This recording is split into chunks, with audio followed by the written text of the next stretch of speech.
Bienvenidos a todos. Buenas tardes. Nos encontramos en el sexto coloquio de investigación que organiza la Dirección Ejecutiva de Investigación y Posgrado de la Universidad Rosario Castellanos.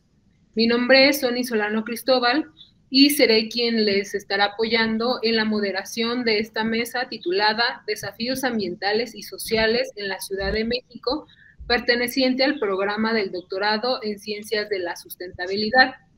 Esta mesa está conformada por dos docentes comentaristas a los cuales tengo el honor de presentar.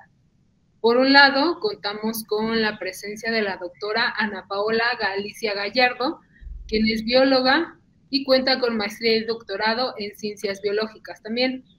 Cuenta con intereses en las investigaciones interdisciplinarias y con enfoques socioecológicos, así como estudios en el manejo local de recursos naturales y la agroecología. Bienvenida, doctora, y muchas gracias por su participación en esta mesa. Hola, buenas tardes. Gracias por la invitación. Al mismo tiempo, contamos con la participación del doctor Carlos Alberto Durán Ramírez, quien estudió el doctorado en Ciencias por la UNAM. También es egresado de la carrera de Biología de la Facultad de Ciencias y quien desde el año 2012 es docente a nivel licenciatura en las áreas de Biología de protistas y algas y protozoología. También es autor de artículos científicos y capítulos de libros sobre biodiversidad de protistas. Bienvenido, doctor, y gracias por su participación en esta mesa. Hola, ¿qué tal? Muchas gracias por la invitación. Además de los comentaristas que les acabo de presentar, dentro de esta mesa se encuentran 4 estudiantes que presentarán sus trabajos de proyecto terminal y que en un momento les presentaré. La dinámica de trabajo consistirá en que cada estudiante tiene un máximo de 10 minutos para realizar la presentación de sus avances de investigación y una vez que termine esta presentación, los dos comentaristas tendrán otros 10 minutos cada uno para realizar la retroalimentación que consideren pertinente. Les recuerdo que no hay réplica por parte de los estudiantes y que la retroalimentación que realicen los comentaristas la deberán revisar, analizar y considerar con sus respectivos docentes directores de trabajo terminal. Así pues, iniciamos la mesa con la primera presentación a cargo de la estudiante Carmen Lisset Solís Flores, quien se encuentra en el 4º semestre y que nos presentará su trabajo titulado Contribución de la incorporación de temas ambientales, sociales y de gobernanza en la regulación bursátil en las acciones de mitigación y adaptación al cambio climático. Adelante, Carmen, por favor, con tu presentación. Hola, gracias. Voy a compartir la pantalla.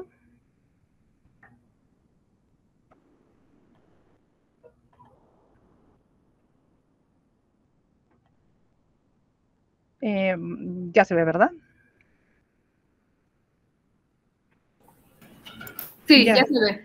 Ok. Bueno, como el proyecto en el que estoy trabajando es ver qué tanta influencia tiene la inclusión en la regulación bursátil, qué tanta influencia tiene el incorporar temas ambientales, sociales y de gobernanza en la regulación bursátil en promover las acciones de mitigación y adaptación al cambio climático.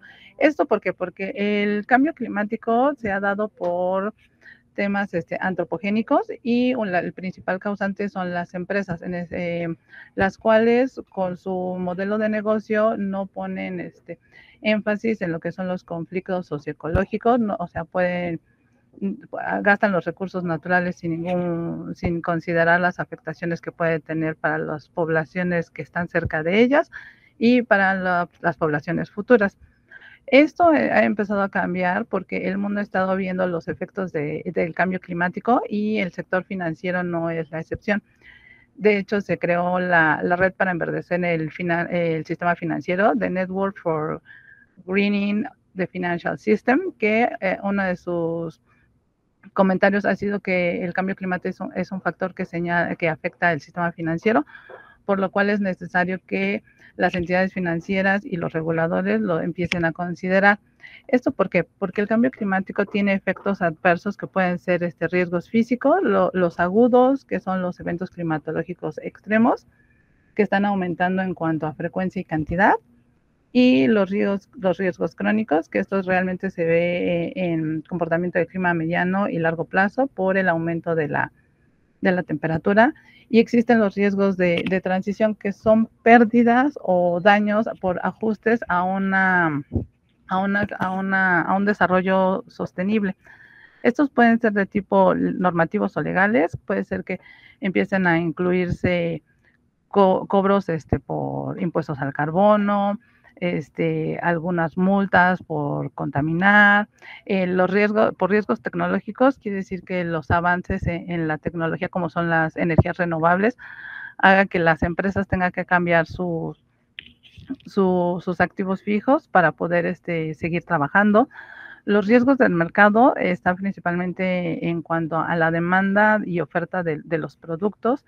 Igual si una empresa se sabe que no es tan socialmente responsable, pueden tener pérdidas en sus productos porque los consumidores no los van a seguir. El riesgo reputacional, cuando estas empresas que cotizan en bolsa quedan expuestas a algún escándalo sobre que están acabando con el agua de alguna población, entonces también ahí se ve afectado. ¿Por qué es importante? Porque el modelo económico actualmente no está considerando en sus costos, más bien dicho, los costos de los productores no consideran el deterioro ambiental ni las afectaciones que tienen una población porque una empresa se localice en cierto lugar, y entonces están teniendo manifestaciones en riesgo climático. Un caso que es conocido como la primera quiebra climática se dio en 2019. En Estados Unidos, la empresa Pacific Gas and Electric se declaró en quiebra debido a que en California un año antes hubo una ola de incendios. Entonces las afectaciones no pudieron las afectaciones tanto a las comunidades donde estaba localizada como a la propia empresa no pudieron subsanarlas, entonces tuvo que declararse en quiebra. Es por esto que en estas empresas que cotizan principalmente en bolsa, debe de integrarse que consideren revelar información sobre temas ambientales, sociales y de gobernanza. Es por esto que mi pregunta de investigación es si la incorporación de temas ASG o ambientales, sociales y de gobernanza en las regulaciones bursátiles a nivel internacional tienen un efecto positivo en las acciones de mitigación y adaptación al cambio climático. Esto porque en el sector financiero se mueven muchos recursos que son necesarios para todos los proyectos para cambiar a una economía y desarrollo sostenible o sustentable. Entonces, esto puede ayudar a mover estos capitales a proyectos sostenibles. Tengo como objetivo, el objetivo general es evaluar los impactos que han tenido estas modificaciones en las normativas y ver si pueden ser replicables en las disposiciones que existen en México, que es el órgano regulador del sector financiero en México es la Comisión Nacional Bancaria y de Valores. Entonces, ver si lo que se ha hecho a nivel internacional se puede replicar en México con buenos resultados. Dentro de los objetivos que tengo es primero identificar cuáles han sido las prácticas a nivel internacional que se ha modificado, revisar cuáles son las regulaciones que existen en México, y una vez que tenga identificado cuáles son las regulaciones en el extranjero, empezar a medir si la entrada en vigor en estas regulaciones han tenido algún efecto positivo en lo que es emisiones de gases de efecto invernadero, en el bienestar para la población, se han aumentado las tecnologías renovables, la emisión de bonos sostenibles, verdes, azules, han aumentado y si tiene algún impacto en el país, y de ahí diseñar alguna recomendación para ver qué es lo que se puede tomar de la experiencia internacional. El marco teórico conceptual del proyecto está basado en lo que es la economía ambiental. Esto porque se ha visto una relación entre crecimiento económico y deterioro ambiental. Hay estudios como el de Ortiz, Paniagua y Gómez que han visto que mientras hay mayor crecimiento, se aumentan las emisiones de gases de efecto invernadero. También hay otro, no nada más es en tema, también afecta a temas de salud. Hay un estudio en el que explican que hay graves impactos en la esperanza de vida en niños que están en países en desarrollo que en países desarrollados. ¿Y cómo se puede ayudar? Con los instrumentos, hay instrumentos para una planeación ambiental. Lo que puede ser incluir estos temas ambientales, sociales y de gobernanza en los procesos y servicios del Banco de Ecuador, es lo que estudió Carrillo, Jaramillo y Castillo. Y también Navarro y Zambrano vieron que hay una relación estadísticamente significativa entre la emisión de bonos verdes y el desarrollo sostenible de ciertas regiones en Latinoamérica. La metodología que voy a seguir es una investigación cualitativa basada en estudios de casos con una muestra de regiones tanto de Europa, América Latina y Asia.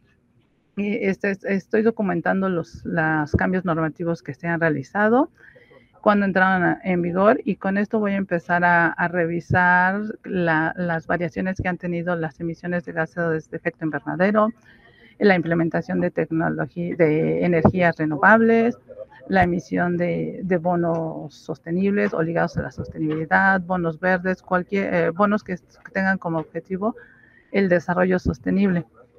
Y ya con eso ver qué tan viable es que se realice algunas de estas modificaciones en México, si se está regulando esa información o no. En la experiencia internacional, pues Europa pues es la Comisión Europea, Latinoamérica es Brasil, Costa Rica, Colombia, Chile, Asia, Singapur y Hong Kong. ¿Por qué son estos países o estos territorios? Porque son en los que más avances y modificaciones han tenido en su regulación financiera. Europa es la que tiene más, ha modificado más su regulación. Ha tenido lo que es el plan de finanzas verdes. En este plan de finanzas sostenibles, ha implementado ciertos pasos que debe de realizar y con base en ellos ha empezado a modificar su regulación. Tiene lo que es el reglamento de divulgación de información. Es cuando las inversiones tienen que revelar si son sostenibles, si no son sostenibles, en qué porcentaje son sostenibles. Y también están considerando, por ejemplo, en los fondos de inversión, que se tiene que considerar para los inversionistas, preguntarles si tienen preferencias de sostenibilidad, si consideran que sus recursos y sus inversiones tienen que tener alguna preferencia de sostenibilidad. Para poder identificar qué actividades son sostenibles o no, se tiene lo que es un reglamento de taxonomía. Ahí es donde se clasifican como actividades que sí son verdes, grises, y las negras que van como hacia los combustibles fósiles, que no son nada amigables con el ambiente. También de eso están viendo que tienen que tener algunos indicadores, y también han sacado alguna regulación para determinar qué índices de referencia se pueden considerar que reflejan realmente los factores ambientales, sociales y de gobernanza. En Latinoamérica, ya las modificaciones a su regulación es menos. En Brasil está enfocado a los inversionistas, cuando las emisoras que tanto afectan, también están replanteando, para ofertas públicas, tener títulos temáticos que serían estos bonos verdes, azules o que van ligados a la sostenibilidad. En Costa Rica ya pusieron, ya hay una ley en específico en la cual sí están obligados a invertir en estos títulos temáticos, y con ella empezaron a hacer criterios para ver cuáles se consideran emisiones verdes, sociales, sostenibles. Debe de haber una certificación por parte de un tercero, y también los están revisando, ¿no? Les ponen criterios para qué tercero puede tomar esta certificación, ¿no? De que realmente validen que estos bonos sí están cumpliendo su objetivo. En Colombia y Chile también están van enfocados a la información que se divulga en el público inversionista para que pueda tomar decisiones de inversión. También tienen, con tal de fomentar estos bonos, han flexibilizado el pago por inscribir sus valores, o sea, les están quitando costos para promoverlos. En Asia está más enfocado a lo que es las inversiones en fondos, y ahí es donde están poniendo más reglas de qué es lo que debe cumplir el administrador de las inversiones para poder declarar un fondo verde, qué información se tiene, si tiene que cumplir un cierto porcentaje de activos verdes para poder para evitar lo que sería un greenwashing, ¿no? Que no nada más digan, ay, sí soy verde y no estoy haciendo nada. Y eso sería todo.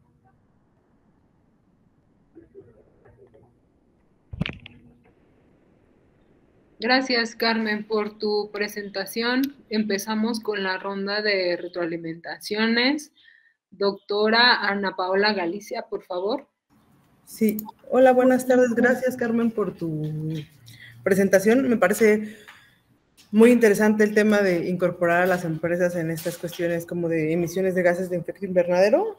Y estaba escuchando y también tuve la oportunidad de leer tu resumen y te voy a hacer algunos comentarios y algunas preguntas.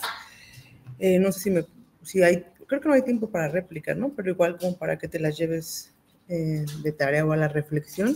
Primero, cuando estaba leyendo tu resumen, me causó mucho ruido porque solo tienes como, lo voy a analizar en Europa, ¿no? Y entonces, ya sumando todos los países de Europa, más Singapur, más Hong Kong, más Costa Rica, más Colombia, y no me acuerdo qué otros aparecen ahí, pues suman 50 países y entonces me hizo así mucho ruido porque de esos 50 países analizarlos me parece que es muy grande. Y luego ya mencionaste en la presentación que vas a analizar a los países que integran a la Comisión Europea. Y bueno, hubiera sido bonito que mencionaras al menos cuántos países son o qué países lo conforman. Igual lo tuve que buscar porque tampoco aparece en tu documento. Entonces, quizás una recomendación como no obviar que tú lo sepas, no hay que obviar que las personas que te están escuchando o tus lectores lo saben, ¿no? Sí hay que ser como más explícito en esas cosas, sobre todo que son esa información que define y es base para tu investigación, ¿no? Esa es una. Luego no me quedó tan claro si todos los países se van a analizar se van a analizar por igual y si lo que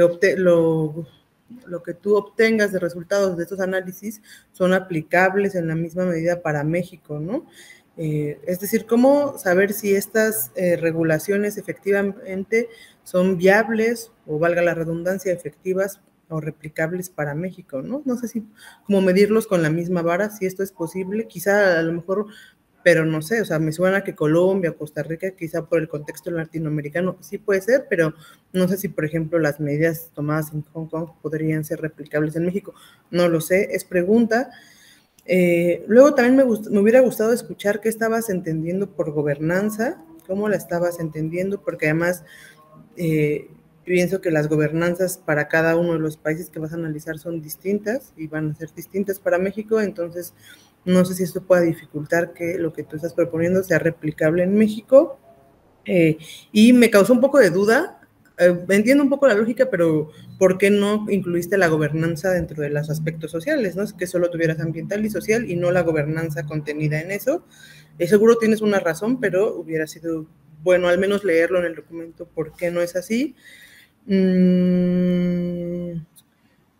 bueno, finalmente, ya sé que no me puedes contestar, pero también sería como muy interesante escuchar como qué resultados esperas obtener, ¿no? Eso creo que es muy interesante y ya habrá que ver como tus resultados. Pero eso, ¿no? Principalmente como ser un poco más preciso en cuáles son los sitios de estudio, qué estás entendiendo, ¿no? Como cuál es tu marco conceptual y tu sitio de estudio. Creo que esas cosas, limitarlas muy bien, son base también para que tu tesis no se vaya así como en un mundo, ¿no? O sea, pienso que analizar 50 países es una brutalidad de información, entonces, pues tal vez limitarlo bien o al menos aclararlo en el documento, ¿no?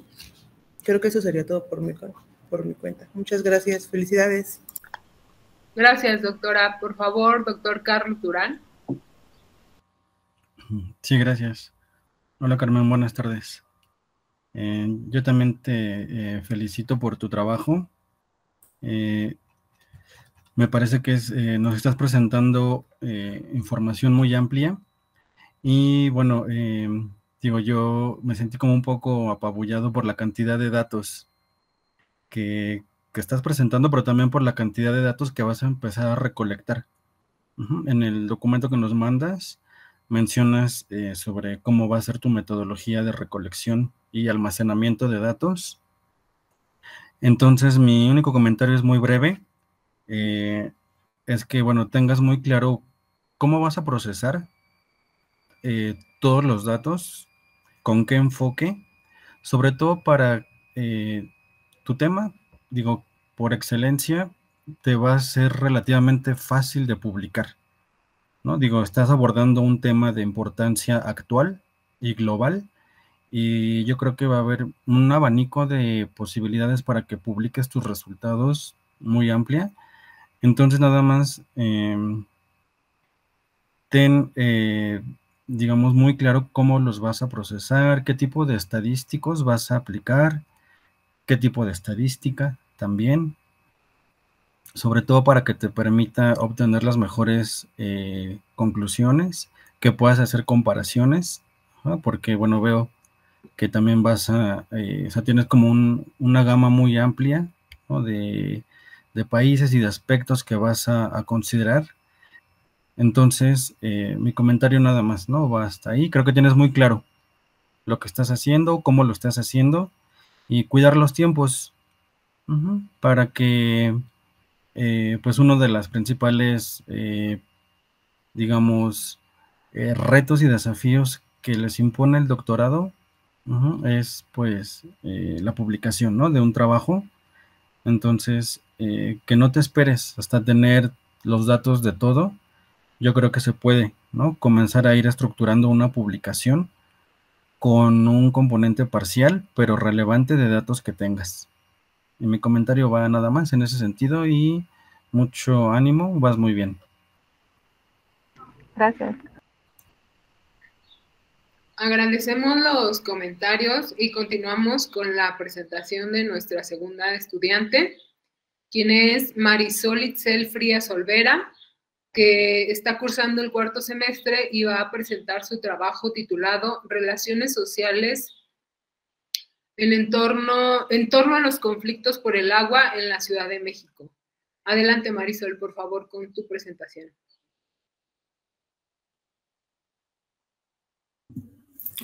Se está viendo la pantalla, ¿verdad? Sí. Sí. ¿Listo? Sí. Bueno, gracias. Buenas tardes. Mi nombre es Marisol Frías.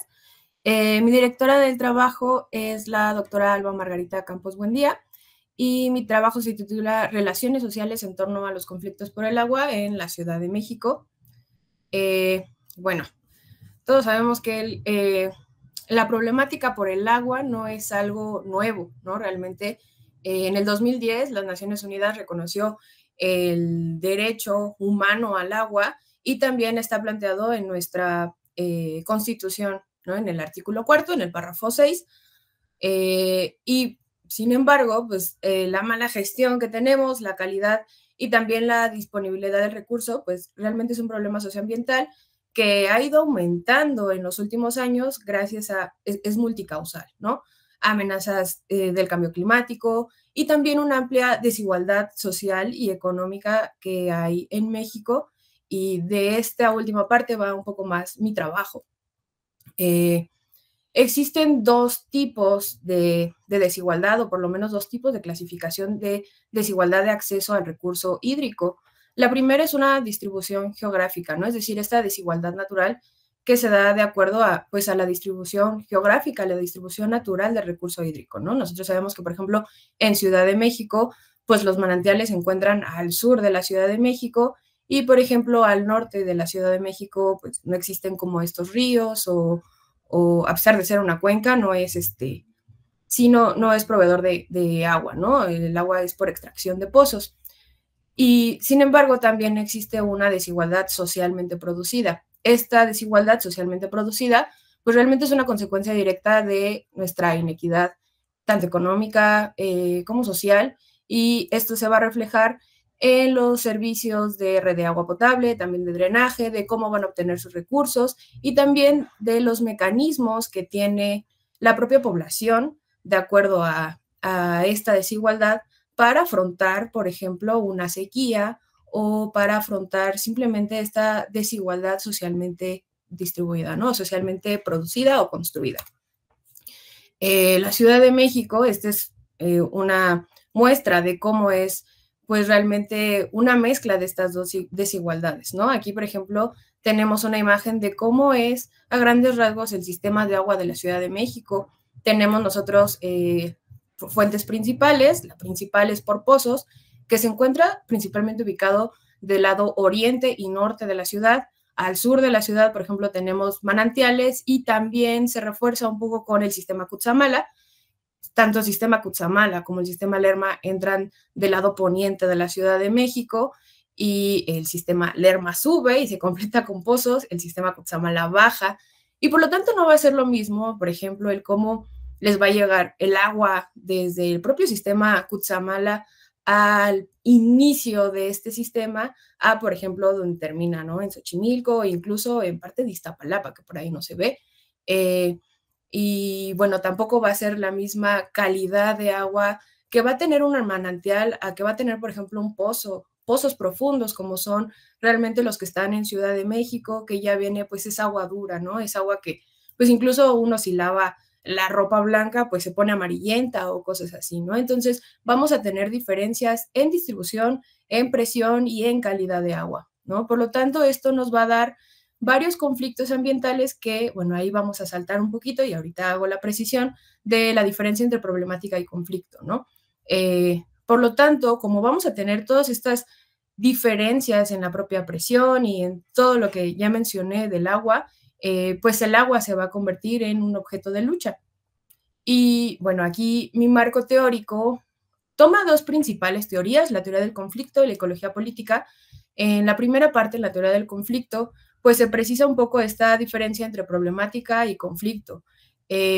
Una problemática, cuando salta a conflicto, es cuando ya hay enfrentamiento de actores.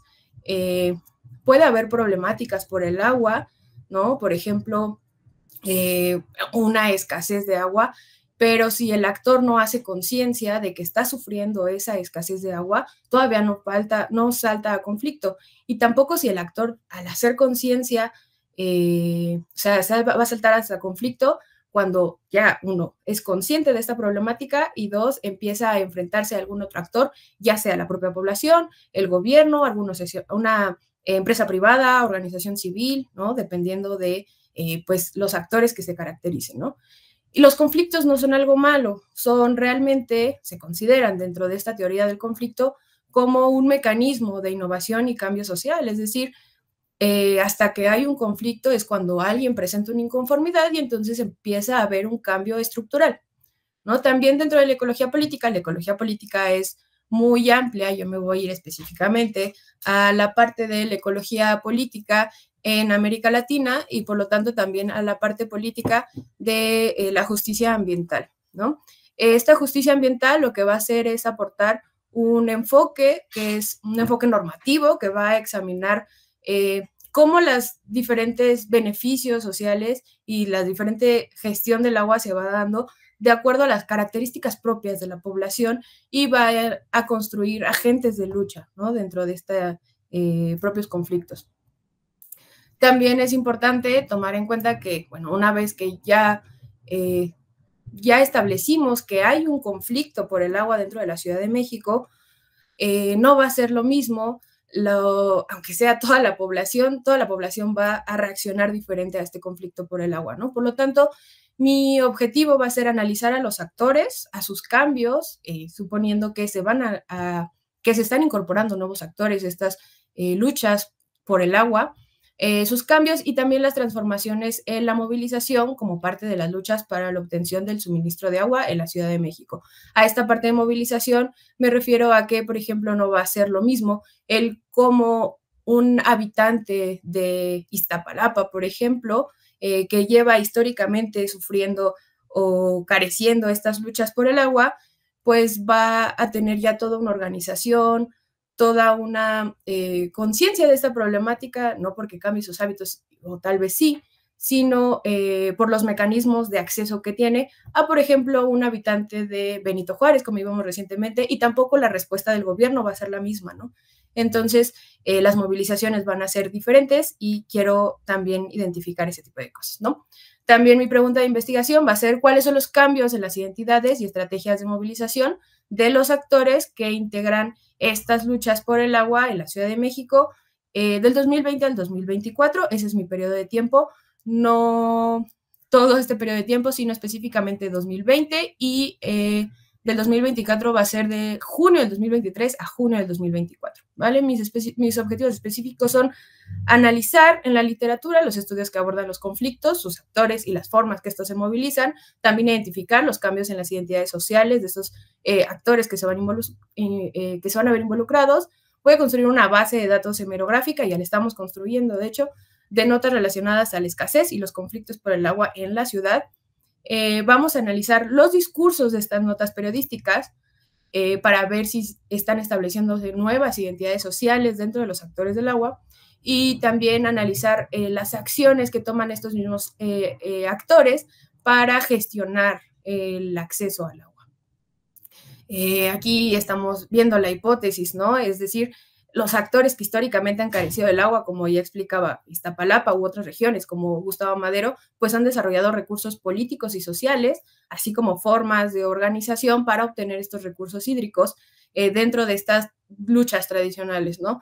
Y también a partir de esta transformación política, y esa es una suposición que estamos poniendo, y otras variables, las identidades sociales de la lucha por este problema en la actualidad van a agregar otras estrategias, ¿no? Van a tener otras estrategias que van a plantearse de acuerdo o van a ser de acuerdo a su carácter económico, social y político, ¿no? Por ejemplo, aquí vemos algunas imágenes de cómo en Iztapalapa pues gestionan el agua, ¿no? A través de tambos, tienen toda una tradición social y, por ejemplo, también vemos imágenes de cómo del conflicto reciente que hubo en Benito Juárez, la atención que tuvo el gobierno a Benito Juárez, a diferencia de Iztapalapa, ¿no? Esta es una breve metodología.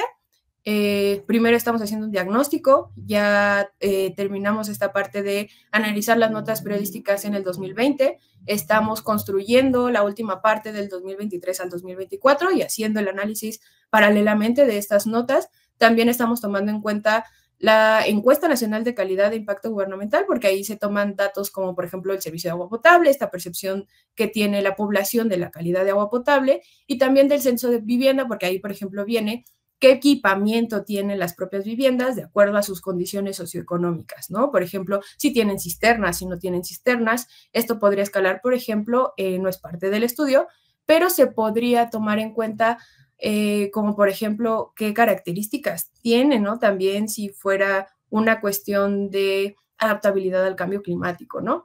En segunda proceso vamos a tener una construcción de base de datos. Esta base de datos pues va a tratar de identificar los actores clave, esta zona latente de conflictos, si va a haber diferencias o no dentro de las zonas históricamente versus los nuevos actores y también qué formas de movilización tienen, ¿no? Y también este último cachito que son entrevistas, estas entrevistas realmente están condicionadas a ver si las encuestas y los censos de población no nos dan ya todos los datos que necesitamos o pues ya serían las entrevistas, ¿no? Si no, pues nos quedaremos ya realmente hasta la parte de la construcción de bases. Esta investigación tiene un enfoque cualitativo, aunque estamos planteando que si tomamos la encuesta, las encuestas nacionales, pues realmente también sería un enfoque pues más bien mixto, ¿no?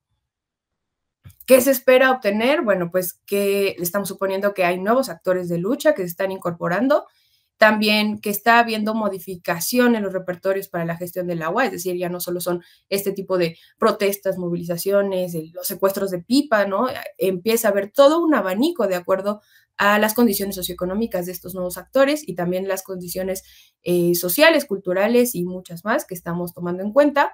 El carácter socioeconómico es distinto en cada una de estas y también estamos suponiendo entonces que se está gestando un nuevo territorio en la lucha por el agua, donde la característica común pues es esta conflictividad en torno al objeto de lucha que es el agua. Gracias. Gracias, Marisol, por tu presentación. Comenzamos con la ronda de retroalimentaciones. Doctora Paola Gallardo, por favor. Hola, Marisol, muchas gracias por tu presentación. Me gustó mucho tu presentación y me parece muy interesante el tema. Además, es muy pertinente, ¿no? Es como un tema que cada día cobra mayor relevancia y que se vienen problemas muy fuertes con respecto al agua en la Ciudad de México. Entonces, me parece muy pertinente el tema. Tengo 3 preguntas, comentarios, porque no me puedes responder, pero que me quedaron dudas. Del análisis que vas a hacer de los actores en los conflictos del agua en Ciudad de México, me queda la duda si dentro de toda esta gama de posibles actores que va a haber o que vas a encontrar, los vas a abordar por igual. Es que me parece súper amplio abordar toda la Ciudad de México, ¿no? Igual parece que ya es como muy finito tu universo, pero pienso que la forma en la que lo que vas a encontrar y la forma en la que lo puedes analizar es distinto a lo que vas a encontrar en, por ejemplo, en Gustavo Madero, en esta parte como industrial de Vallejo, por ejemplo, con respecto a lo que puedes encontrar en la zona de Magdalena Contreras, lo que puedes encontrar en Iztapalapa, que mencionaste bien cuáles son sus problemas, y eso también va a ser distinto a lo que puedes encontrar en Xochimilco, que tiene otros problemas, por ejemplo, con la contaminación y la pérdida también de los cuerpos de agua, y son distintos a las problemáticas que tienen, por ejemplo, en Milpa Alta, ¿no? Que recientemente, a inicios de este año, tuvo problemas muy fuertes sociales que seguramente vas a incorporar más adelante con respecto al agua, ¿no? Entonces, si a todos todos estos actores son distintos, pero entran en los conflictos, si a todos los vas a incluir y el análisis lo vas a hacer igual, no sé si me explico, o no quedó tan claro si solamente vas a usar a Iztapalapa y a la Gustavo Madero, ¿no? Es como que no me quedó tan claro si es toda la Ciudad de México o solo Iztapalapa y Gustavo Madero, que son los ejemplos que diste, o vas a incorporar otras alcaldías, que me parece que es muy relevante, ¿no? Y considerar que además, pues dentro de todos estos conflictos, pues hay otra vez muchas expresiones de actores, ¿no? El sector industrial, la población, los ejidatarios, los actores gubernamentales, no sé si hubiera sido como bien, o es que no lo encontré tampoco en tu documento, es como con qué actores vas a centrarte en tu investigación. Y bueno, eso, y nada más como en cuestiones ya más de forma, pues tus diapositivas tenían un montón de letra y entonces a veces como que la atención se va o a escucharte o a leerte. Entonces nada más como recomendación para la vida, pues que tengan menos letras y sean más amigables con las personas que te estamos escuchando. Y ya, muchas gracias, felicidades, me gustó mucho. Gracias, doctora. Continuamos con los comentarios del doctor Carlos Durán. Ok, muchas gracias. A mí también me pareció muy interesante. Expones muy bien, o sea, la verdad sí, haces que los que te estamos escuchando, ¿no? Captas nuestra atención. Entonces yo creo que para todo expositor, sobre todo al nivel en el que ustedes están, es importante saber exponer bien, y llegarle al público con el mensaje que quieres dar. Lo mismo que la doctora Paola, creo que les pasa a todos. Tal vez es un efecto de que tienen muy poquito tiempo y quieren decirnos mucho. Sucede que pues llenan de mucho texto sus diapositivas y eso, puede que los que estamos de este lado nos sentamos abrumados, confundidos o no sigamos bien el hilo. Pero bueno, creo que eso se puede corregir bastante bien. Con respecto a tu tema, pues es un tema actual. Yo creo que nos preocupa a todos. Y yo me pregunto, ¿no? Con el tema que estás abordando del agua, se supone que este mes, ¿no? Llegamos al día 0. Entonces, tal vez son algunos aspectos que podrías incorporar a tu tema, ¿no? ¿Qué va a pasar si llegamos a ese día? Con toda esta información que tú vas a recolectar y que vas a estructurar, pues también qué utilidad puede tener para quienes van a tomar decisiones y para la población misma, sobre todo en poder elaborar una contingencia o un plan, porque me parece que no se está hablando mucho de, por ejemplo, ¿no? En la pandemia, pues todos supimos lo que teníamos que hacer, ¿no? Que era guardarnos. Ante la total carencia de agua, me parece que no se está dando el mensaje claro a nivel poblacional sobre, bueno, ¿y qué sigue, no? dónde vamos a consumir, dónde vamos a tener agua para los alimentos, cosas tan simples, ¿no? Donde, cómo le vas a hacer para bañarte, lavar tu ropa. Ajá, entonces yo creo que tu trabajo puede tener una incidencia muy importante, ¿no? De lo que es, pues, este mes para adelante. Por ahí vi que estabas abarcando un periodo de tiempo del 20 al 24. Sin embargo, creo que este año es decisivo para el tema que tú estás abordando. Entonces, ojalá que puedas, con tu trabajo, ser protagonista, en aportarle a la sociedad, ¿no? Conocimiento en la parte de qué es lo que tocaría hacer, eh, junto con toda la información, ¿no? Que tú vas a ser capaz de poder organizar y decir algo al respecto. O sea, me parece que tienes un papel muy importante, en cuanto a este tema. Y pues muchas felicidades. Creo que es un gran desafío el que hayas elegido este tema para tu posgrado. Y pues sé que te va a ir muy bien. Y pues ya estaremos, ¿no? En un tiempo, espero que corto, pudiendo leer tus primeras publicaciones al respecto. Y de momento mis comentarios van hasta ahí nada más. Muchas gracias por sus comentarios. A continuación, la estudiante Gabriela Ortiz Merino, quien se encuentra cursando el cuarto semestre, nos va a presentar su trabajo titulado Zacapa de Zicahualcan, Xochimilco, un ejemplo de la necesidad de alinear las políticas públicas de vivienda y medio ambiente para lograr la sustentabilidad. Adelante, por favor, Gabriela.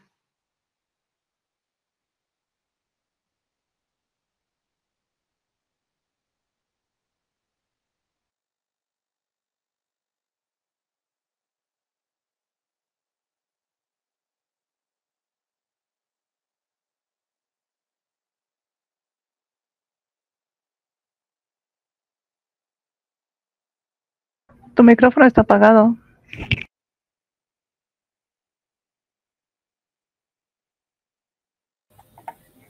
Gracias por avisarme. Ya estaba yo entrada en la presentación. ¿Ahí ya me escuchan y pueden ver la presentación? Sí. Muy bien. Empiezo otra vez. Les decía, mi tesis es sobre Zacapa Jicalhuacán, en Xochimilco, un ejemplo de la necesidad de alinear las políticas públicas de vivienda y medio ambiente para lograr la sustentabilidad en la Ciudad de México. La directora de esta tesis es la doctora Marisol Anglés y mi comité técnico está compuesto por el doctor Antonio Azuela y el doctor Juan Fernando Escobar. El marco conceptual de este trabajo está basado en conceptos de sustentabilidad, obviamente, derechos humanos, sobre todo el derecho humano al medio ambiente, el derecho humano a una vivienda digna, qué es la política pública, asentamientos irregulares y gobernanza. Me gustaría empezar diciéndoles que la relación entre el desarrollo urbano y los derechos humanos es fundamental y está intrínsecamente vinculada. El desarrollo urbano adecuado, planificado de manera inclusiva y sostenible, contribuye significativamente a garantizar el pleno ejercicio de los derechos fundamentales para toda la población. Dicho esto, y bueno, ustedes pueden ver en mi presentación cómo estoy entendiendo cada uno de estos conceptos, paso a hablarles justo de en dónde vamos a estar trabajando. Si bien la Ciudad de México presenta un crecimiento urbano desmedido, un sistema de planeación desactualizado, por ende, vulnerabilidad al cambio climático y deterioro de ecosistemas rurales y expulsión. Y cuando decimos deterioro rurales en la Ciudad de México, mucha gente no entiende que más del 50% del territorio de la Ciudad de México es territorio del suelo de conservación. Entonces, bajo estas particularidades de que más de la mitad de nuestro territorio es suelo de conservación, es que decidí enfocarnos en Xochimilco. ¿Por qué Xochimilco? Porque es un área emblemática, no solo culturalmente hablando, sino también ambientalmente hablando, y que ha experimentado significativas transformaciones tanto en su dinámica social como en su entorno ecológico. La justificación de por qué es relevante esta investigación, bueno, estamos en la Ciudad de México, teníamos que suscribirnos al territorio, pero también porque es importante exponer que las políticas públicas necesitan avanzar más allá, si bien lo primero que se pide es la alineación, más allá de la alineación en el área de vivienda y medio ambiente, y estas deben integrar mecanismos flexibles que se adapten a la realidad cambiante de la Ciudad de México. ¿Por qué escogí Zacapa, Jicalhuacán? Pues bien, porque está en ya les decía, una de las zonas ambientales más importantes para la Ciudad de México. Es un asentamiento irregular que está rodeado completamente por los canales de Xochimilco. Y bueno, me permito pasar a la pregunta de investigación.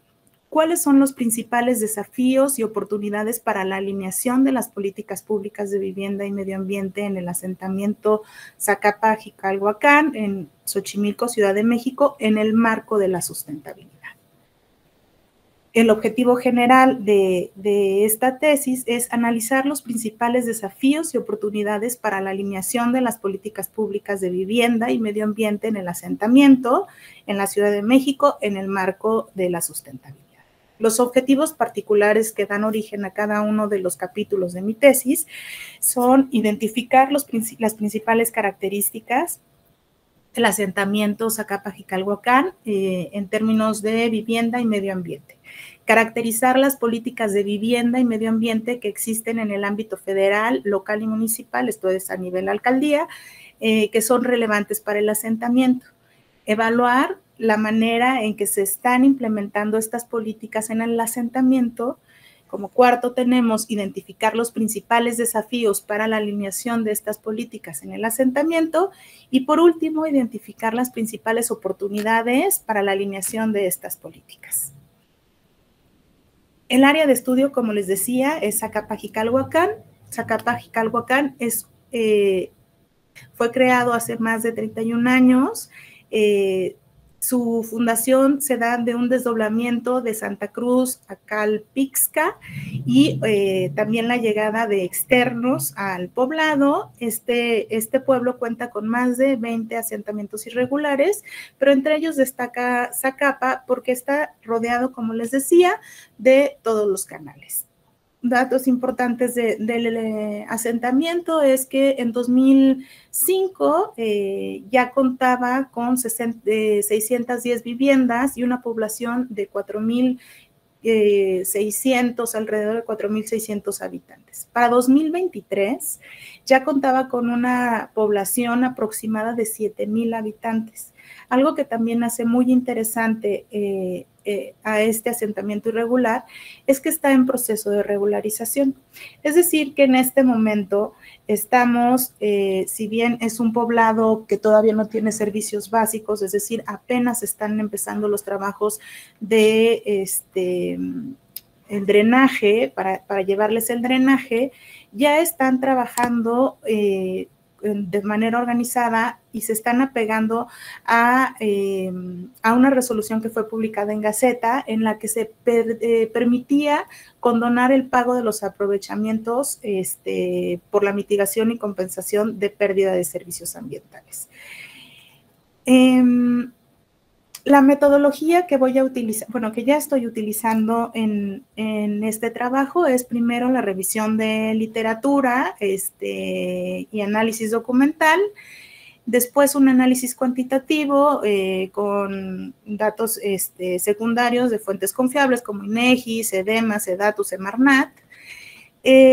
Lo que está próximo a iniciar es el trabajo de campo con el diseño y aplicación de encuestas. Lo vamos a hacer con un muestreo no probabilístico y entrevistas a profundidad con autoridades locales como los copacos, que son quienes están organizando en torno a la regularización del poblado, así como también de los primeros pobladores que tienen la tenencia ahorita de la tierra, para saber cómo se originó el asentamiento. También es importante que vamos a realizar un análisis cuantitativo al entrevistar grupos focales mediante técnicas de análisis de contenidos y codificación temática, y para ver y entender cuáles son las necesidades y expectativas que tienen los actores involucrados en la regularización y en el confrontamiento entre derecho humano a un medio ambiente y el derecho humano a una vivienda digna, y por ende a la tenencia de esa vivienda. Los resultados esperados de esta investigación, bueno, pues ante mi hipótesis de la falta de alineación entre las políticas públicas, la estructura política administrativa y el marco jurídico en México impactan de manera negativa en la efectividad de los derechos humanos vinculados a un medio ambiente sano, a una vivienda adecuada en el asentamiento de Zacapa. Por ende, lo que estamos esperando es que la implementación de estrategias integradas y coherentes de planificación urbana y gestión territorial podrían mejorar significativamente estos derechos, contribuyendo al desarrollo sustentable de la Ciudad de México. El programa de trabajo que tenemos para este trabajo de tesis es empezar en julio con la aplicación de encuestas y entrevistas. De septiembre a diciembre de este año, seguir con el análisis de resultado, y a la par empezar con el trabajo del artículo de publicación que es necesario para la titulación, para que en los primeros meses del mes de mayo ya poder estar teniendo el documento final de este trabajo. Y yo dejaría ahí mi exposición. Muchísimas gracias por su atención. Gracias, Gabriela, por tu exposición. Comenzamos con la ronda de retroalimentaciones. Doctora Paola, por favor. Muchas gracias, Gabriela, por tu presentación. Me parece muy interesante también. Me gustan los temas, y además, otra vez, me parece que es altamente relevante, y me gusta además que esté acotado a un sitio muy particular y que tiene un contexto ecológico y cultural muy importante y muy particular, ¿no? Incluso podría decir que único en el mundo. Entonces me gusta mucho. Me hubieran gustado varias cosas. Primero es que leí tu resumen, lo que nos mandaron, y luego siento que ahí sí quedaste mucho a deber. Me gustó tu presentación y siento que fue muy clara y que ahí nos aclaraste todos los vacíos que estaban en el resumen, y eso me gustó, pero siento que pues seguramente vas a tener que participar en siguientes coloquios, pues que al resumen sí nos quedaste a deber, ¿no? O sea, como que se termina ahí en las preguntas, me parece, en tus objetivos particulares, y luego dice, bueno, suena muy bonito y todo, pero ¿cómo lo va a hacer, no? Entonces, como esta parte de decir, bueno, es un resumen, es corto, pero en ese resumen tú tienes que ser capaz de poner todo, ¿no? Entonces, incluso tu tesis doctoral va a tener un resumen, y entonces va a tener todo esto, más los resultados, la discusión y las conclusiones. Entonces, pues como que yo siento que tu resumen quedó mucho a deber, pero bueno, se subsanó porque sí lo presentaste ahorita. Y ya nada más tengo un par de otras preguntitas también, creo. Uno, en tu objetivo particular, creo que era el 2, pero ahora ya no lo estoy viendo en el documento, o por ahí que decía como que, sí, el 1, identificar las principales características del asentamiento en términos de vivienda y medio ambiente, y me hubiera gustado, o bueno, que tal vez lo describas después, ¿a qué te estás refiriendo con medio ambiente, no? A las características biofísicas, por ejemplo, el sitio, es que medio ambiente siempre es hay mucho que decir, ¿no? Hay incluso por ahí que medio ambiente puede ser como ya incorporar la parte ambiental o ecológica, pero también la parte social. Entonces, nada más saber si te estás refiriendo a características biofísicas o a qué exactamente. ¿Y qué otra cosa? ¿Cómo lo vas a hacer? Bueno, esto ya lo ya lo dijiste, qué resultados, vas a obtener resultados muy, muy importantes y luego qué vas a hacer con ellos, ¿no? Eso creo que es muy importante decir, bueno, porque vas a trabajar con personas muy particulares que tienen nombre y apellido, con una comunidad que tiene nombre y apellido, bueno, tiene un nombre, es decir, y con lo que tú obtengas de resultados que va a ser muy relevante es qué vas a hacer con ellos, ¿no? Que no solo se quede en la academia, sino que haya una responsabilidad de la universidad y de la academia y tuya a devolver y hacer algo con esos resultados, nada más. Bueno, es más una invitación, eso no es regaño, pero es una invitación. Muchas gracias. Gracias, doctora. Continuamos con los comentarios del doctor Carlos Durán, por favor. Muchas gracias. Hola, Gabriela, ¿qué tal? Buenas tardes. Tu tema también me parece muy interesante, cómo lo planteas. Yo aquí te daría una recomendación metodológica, un poquito, tiene que ver con tu tema, pero sobre todo yo te recomendaría mucho que cuando empieces con la fase de campo, pues tengas, digamos, estructurado todo un plan. Te digo porque los que hemos trabajado en Xochimilco, con diferentes objetivos, a lo mejor nosotros como biólogos vamos, ¿no? Con ciertos objetivos. Tú como parte de tu doctorado nos quedó claro, ¿no? ¿Cuál es el objetivo que ahorita persigues documentar? Sin embargo, nosotros al inicio, pues, tenemos como un poco romantizado, ¿no? La zona de Xochimilco y creemos que la gente va a cooperar, creemos que nos van a dar la información, ¿no? Que necesitamos obtener. Yo te recomiendo que tengas cuidado. No es una zona del todo segura. Xochimilco es una alcaldía que cada vez tiene un mayor índice, ¿no? de problemas, y yo creo que es parte de lo que también, ¿no? Pretendes documentar problemas de tipo sociales, económicos, de seguridad. Entonces, no sé, mi recomendación es que cuando vayas a aplicar tus instrumentos para las entrevistas y tu fase de campo, pues procures dar aviso, acercarte a la gente, pedir permiso, no ir sola, decirle a alguien qué calles vas a transitar, en qué horarios, sobre todo para que te cuides mucho y para que la gente vea que tú pues vas con un respaldo. De pronto, no sé, a lo mejor la universidad dispone para ustedes que salen a campo a levantar encuestas de algún uniforme distintivo, no lo sé. Aquí en la universidad sí tenemos chalecos para que los chicos cuando van a campo, la gente los identifique, ¿no? Como estudiantes. Yo creo que busques, ¿no? Esa parte de protegerte lo más que puedes. Mi segundo y último comentario va en relación a el alcance de tu tema. Si nosotros ponemos un mapa en la mesa, tu trabajo va a estar ubicado en un puntito de una ciudad inmensa, en una alcaldía que también es de las más grandes, y un puntito va a ser tu trabajo.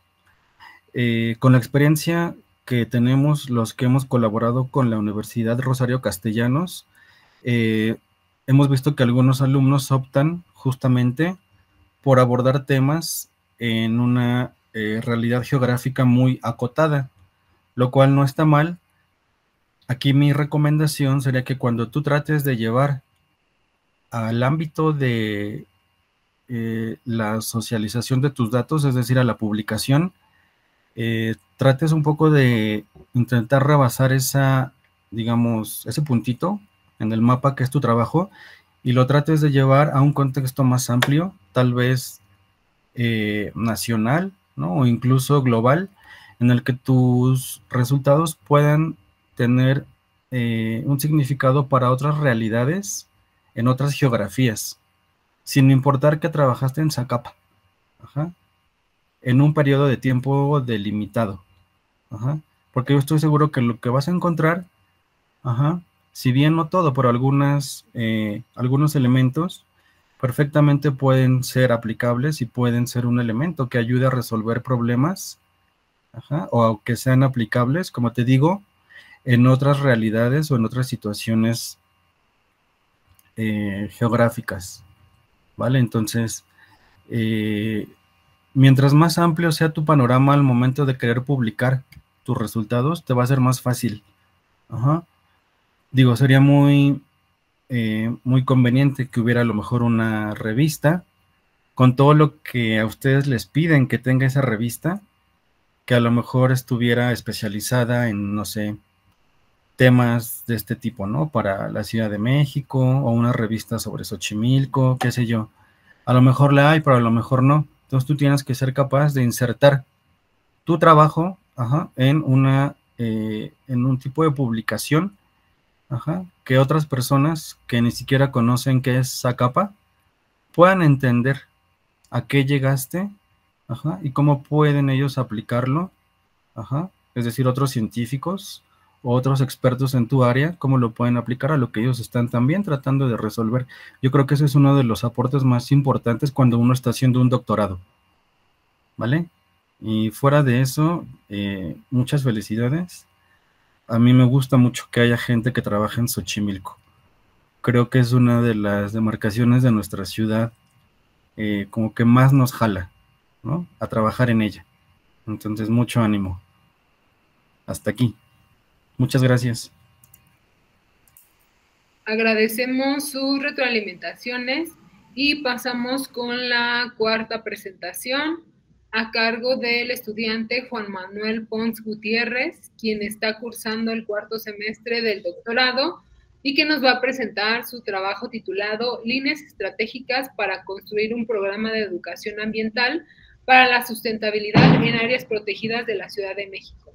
Adelante, Juan Manuel, por favor. Muchas gracias. Bueno, como ya se mencionó, el nombre de mi investigación es Líneas estratégicas para la construcción de un programa de educación para la sustentabilidad en las áreas protegidas de la Ciudad de México. Mi director de tesis es el doctor Javier Reyes Ruiz y los dos integrantes del comité son el doctor Benjamín Ortiz Espejel y la doctora Irama Núñez Tancredi. La siguiente, por favor, Carmen.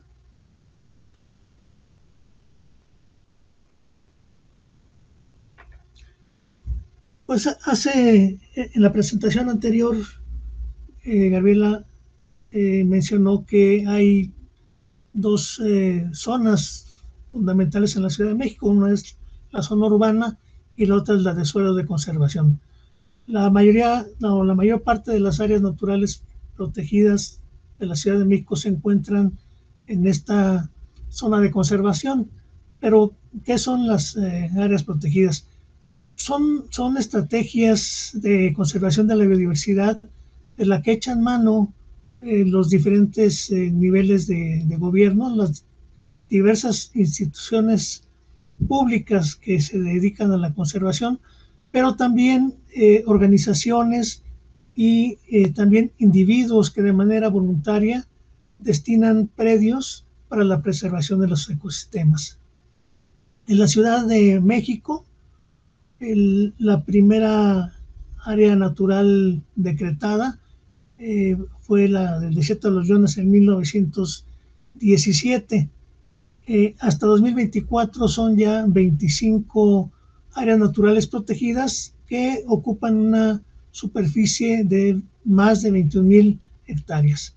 De esas 25, 10 están bajo administración federal y las otras 15 bajo la administración de la Secretaría de Medio Ambiente de la Ciudad de México.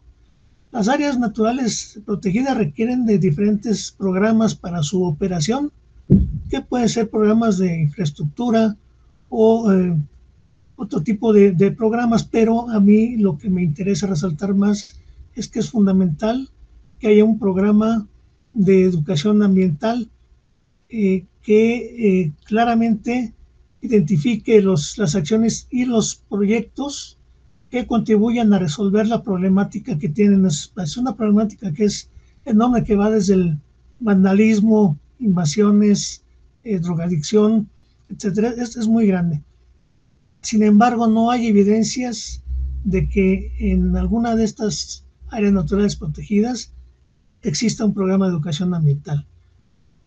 Esta investigación busca aportar una propuesta de orientación compartida que contribuya a potenciar los esfuerzos de los educadores ambientales realizan en las áreas protegidas de la Ciudad de México y de esta manera elevar la calidad de sus acciones, proyectos o programas y el impacto educativo ambiental.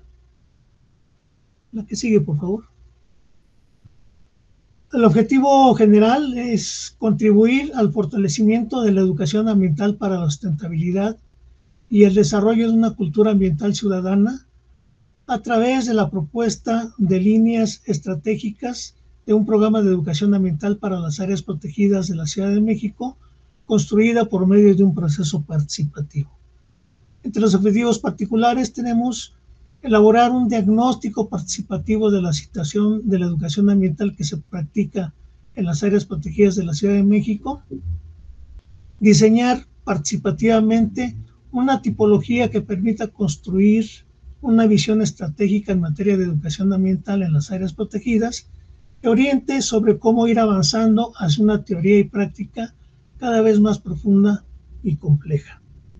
Y finalmente, aplicar principios teóricos y metodológicos seleccionados de la educación ambiental en la elaboración de una propuesta de líneas estratégicas para un programa que contribuya a la articulación de las acciones educativas ambientales en las áreas protegidas de la Ciudad de México. Pero ¿por qué pretendemos hacer todo eso? Bueno, no hay una información muy clara, la información disponible no es suficiente para identificar qué es lo que se está haciendo en materia de educación ambiental en las áreas naturales protegidas de la Ciudad de México. Tampoco sabemos quién lleva a cabo esas acciones y cuáles son los principios teóricos metodológicos en los que se fundamenta la práctica educativa. Es importante que haya un diagnóstico colaborativo porque eso aportará datos que llenará vacíos de información y permitirá identificar la situación en la que se encuentra la educación ambiental en estos espacios. También la investigación favorecerá la definición colectiva de líneas estratégicas que contribuyan a la elaboración posterior de un programa de educación ambiental para la sustentabilidad. El programa va a contribuir a la formación de individuos y grupos sociales con conocimientos, habilidades, sentimientos, valores y conductas que propicien la consolidación de un modelo social que incluya patrones de convivencia con la naturaleza que conduzca a su sustentabilidad política, económica y ecológica. La siguiente. Bueno, este es el marco teórico.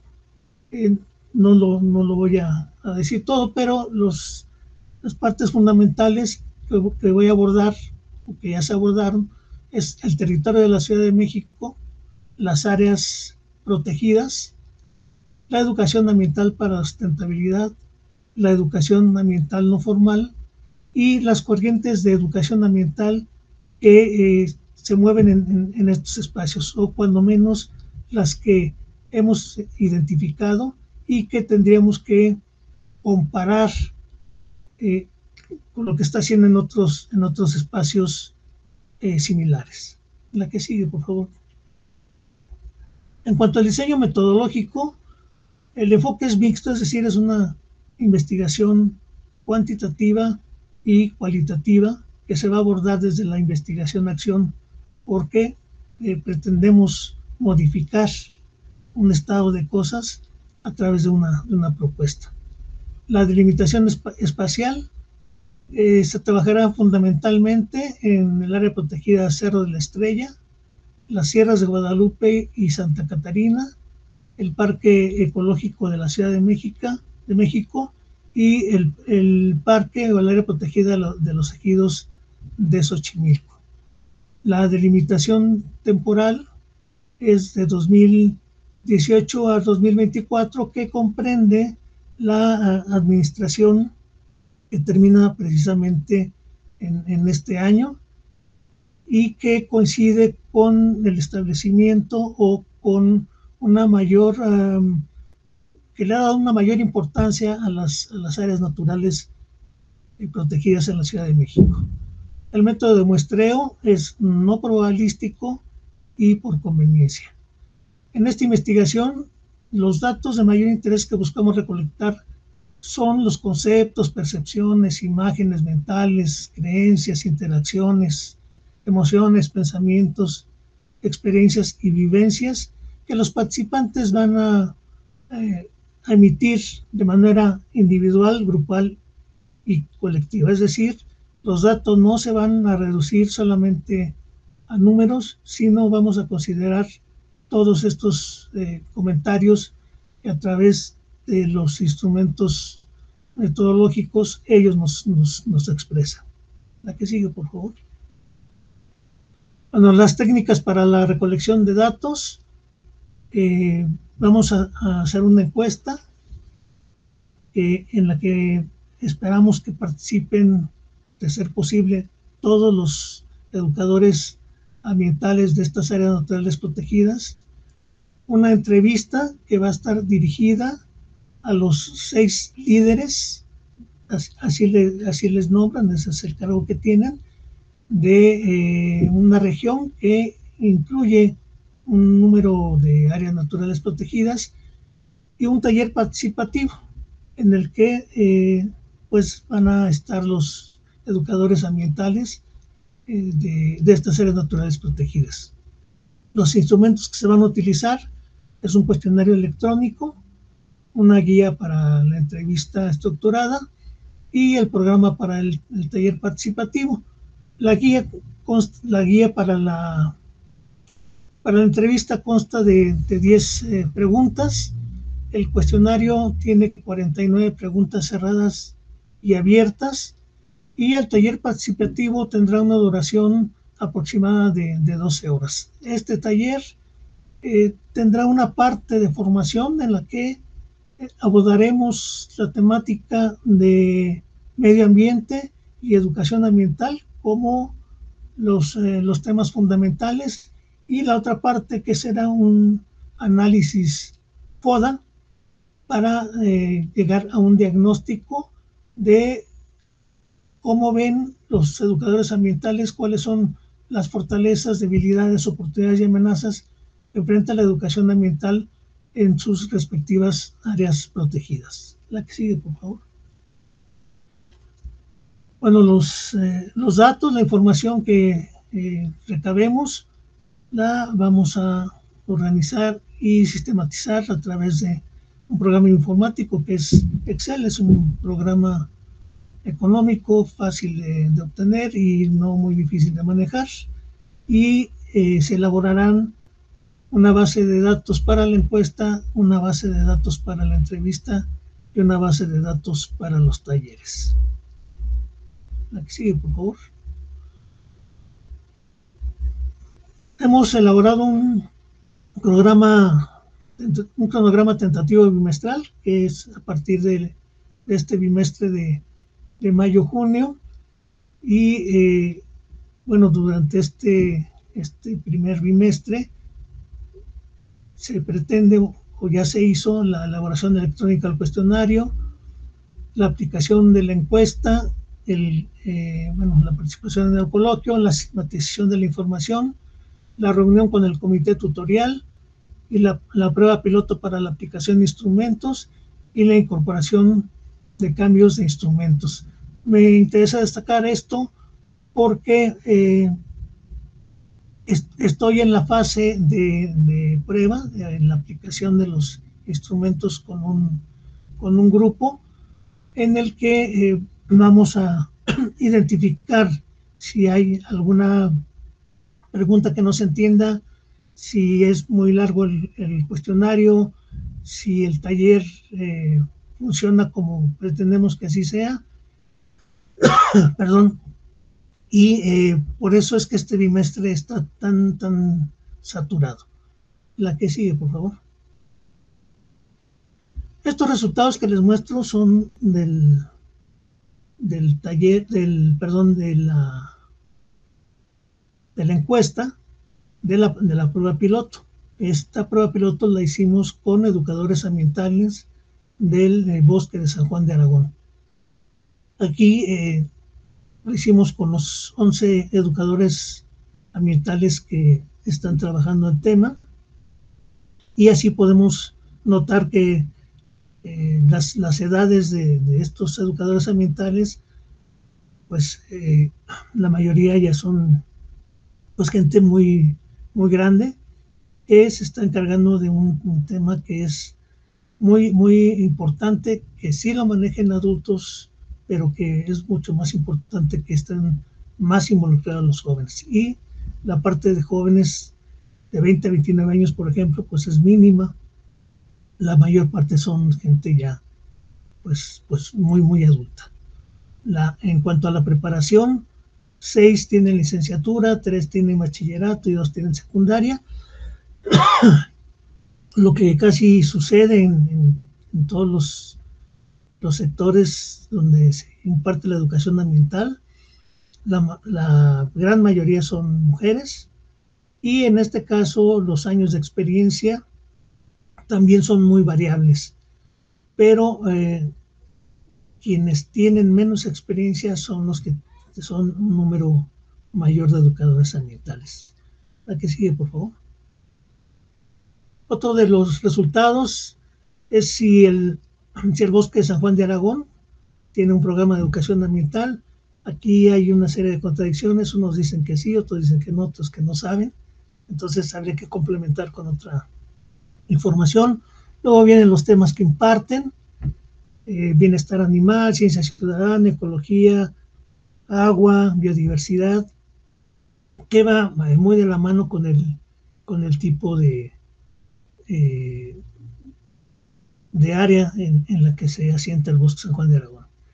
En el sector atendido, la mayor parte son niños, y otro aspecto que también es contradictorio es que muchos dicen que sí hacen una evaluación de la educación ambiental y otros dicen que no hacen ninguna evaluación. ¿La que sigue, por favor?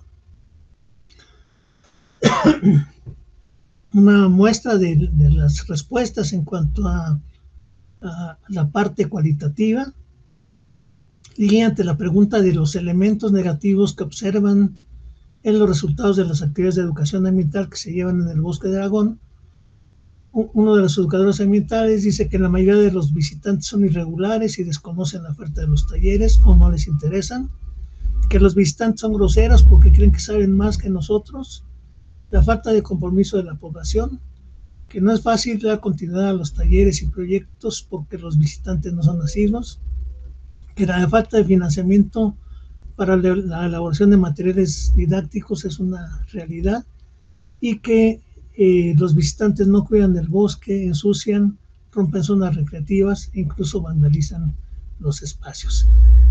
Hasta aquí vamos. El próximo 12 de junio concluimos con la segunda parte del taller y tendremos más información. Como ya contábamos con información de la encuesta de la prueba piloto, ya estamos trabajando con los educadores ambientales de las áreas naturales protegidas, y muy pronto empezaremos a recibir las respuestas de sus cuestionarios. Y posteriormente también ya tengo agendados algunas citas para entrevistar a los líderes de las áreas naturales protegidas, y espero que en 1 o 2 meses ya también tenga las fechas para la celebración de los talleres participativos. La que sigue, por favor. Bueno, esto es parte de la bibliografía. La siguiente, por favor. Pues muchas gracias por su atención y muchas gracias, Carmen. Gracias, Juan Manuel, por su presentación. Comenzamos ahora con la ronda de comentarios. Doctora Paola Gallardo, por favor. Hola, muchas gracias, Juan Manuel. Muchas gracias por tu presentación. A mí me parece que la educación ambiental es fundamental, ¿no? Como que es la forma en la que, bueno, en general la educación por la que tenemos que entrarle, ¿no? Si queremos como avanzar, para mí es que, y estoy convencida de que la educación es la vía, ¿no? Y es por ahí. Algunos comentarios. Felicidades por el tema, me gusta, y sí, coincido contigo con respecto a esa parte, ¿no? Me parece que la educación es básica. Perdí los comentarios. Tenía algunas dudas con respecto a, por ejemplo, a educación ambiental. Me perdí un poco, tal vez porque al principio uno lee el resumen y luego al final como ya hay dudas y uno las empieza a descubrir conforme uno los va escuchando, ¿no? No me quedó tan claro, tal vez lo dijiste y no sé si al final por ahí puedas al menos mencionarlo en el chat. ¿A qué público estás pensando dirigir tus talleres? Porque pienso que lo que tú estés dirigiendo o las estrategias que pienses diseñar como educación ambiental tienen que ir acotadas según las particularidades de tu grupo objetivo, ¿no? Por ejemplo, si estás pensando en que sea población general, que sean niños, pero sí niños y niñas, pero ¿de qué edad? Que sean, no sé, las amas de casa, los funcionarios públicos. Al final, la educación ambiental es pertinente para cualquier grupo, nada más como acotar a cuál te estás refiriendo tú. Estuve buscando en el documento, pero luego ya lo dijiste tú. ¿Cuántas? Los educadores ambientales, ya.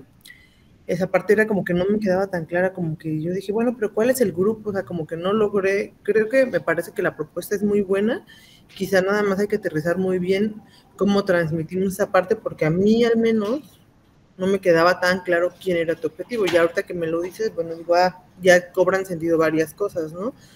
En el documento no lo decía, cuántas áreas, ya después tú dijiste, voy a trabajar con tales áreas, pero bueno, decir cuáles son, cuántas son, si directivas, las federales, las locales, yo tenía todas esas dudas en el documento escrito, aunque ya después tú lo dijiste, y entonces insistiría con lo que, pues un comentario que ya hice hace rato, ¿no? Como no obviar que tu lector o tu público sabe cosas, ¿no? Que tú las sepas, no quiere decir que todos los demás las sepamos, y entonces obviar eso, pues a veces dificulta un poco en cómo entendemos o cómo transmitimos el mensaje de nuestro trabajo, ¿no? Otra duda que también me quedó, y tal vez la dijiste, pero en este ir y venir de entender el documento escrito y la presentación es sobre tus cuestionarios y las entrevistas, bueno, los instrumentos que ya creaste, ya no me quedó tan claro a quiénes se los vas a realizar, ¿no? Las percepciones de quién, las creencias, las experiencias de quién, esa parte no la entendí, igual a los educadores ambientales, y ok, fíjate, esa por ejemplo, esa es la parte que a mí me quedó ese vacío, yo decía, bueno, sí, pero ¿de quién?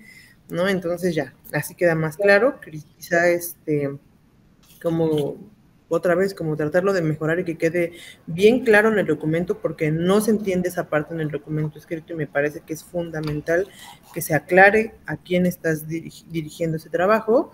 Pues sí nos mostraste que bueno que ya tienes tus instrumentos, pero no se veía nada. O sea, como que yo le traté de hacer todo el zoom que pude, pero pues no sé, igual entiendo que es poquito tiempo y que solo es una presentación, pero al menos no se ve nada, y entonces a veces digo, bueno, ¿para qué ponemos ciertas imágenes o ciertas herramientas en la presentación, pero si no sirven tanto porque no se ven, pues no sé si son de apoyo realmente? Eso tal vez es un comentario más de forma, pero igual es importante, las formas también son importantes.